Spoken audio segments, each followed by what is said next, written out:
How was life prior to GriefShare? Well, I lost my son to gun violence, and it had been about 2 years.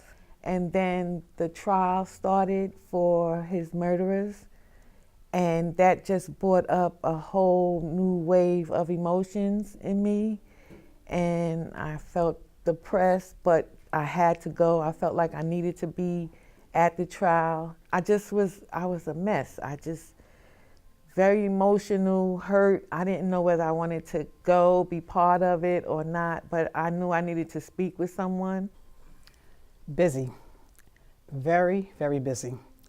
My husband died in 2013. After his passing, I became the fixer. And when I was in the fixer, I was a volunteer. I could have received the Volunteer of the Year award for all of the things I wanted to do. I worked in an Imagine Me after school program. I went to my prior school and I volunteered there. I just stayed busy a lot. And I stayed busy because I just wanted to be in a situation where I didn't have to think about the loss. I think the word's tumultuous, really confusing, really tiresome. I lost my mom in 1991, so that was 28 years ago. I lost my father in 2017, June 2017, and then 13 months later, I lost my oldest sister. You know, I never really grieved for my mom because I was busy taking care of everybody else and everything that needed to be done. And then when Dad passed, I was taking care of him. I was the sole caretaker, and it was a lot. And then having my sister passed in 2018, I became the matriarch of the family. I was speaking to a preacher friend of mine from the South, and he said, hey girl, how you doing? I don't know. I don't know what to feel, I don't know what to say, I don't know what to think, I don't know what to do, I don't know. And he said to me, you're exactly where you're supposed to be. What have you learned from the program?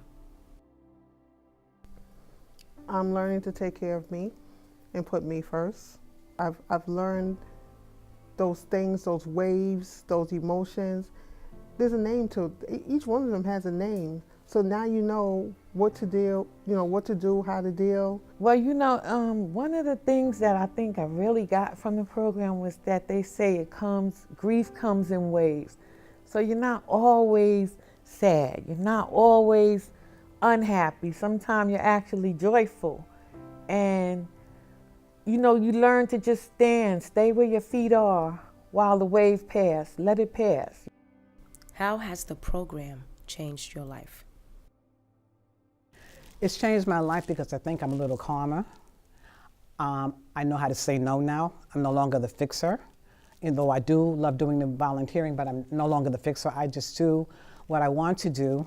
What you're thinking is not always what's correct. It's not going to be the right answer. Sometimes just pause and do nothing. Just let God work through it. What would you say to encourage someone to come to GriefShare?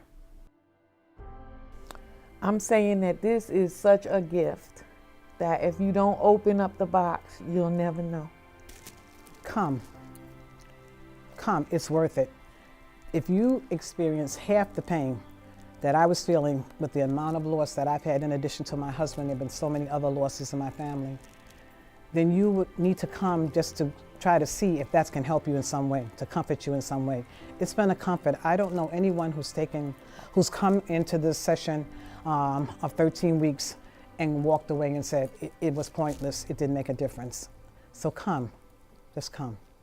I would say come. I would say partake.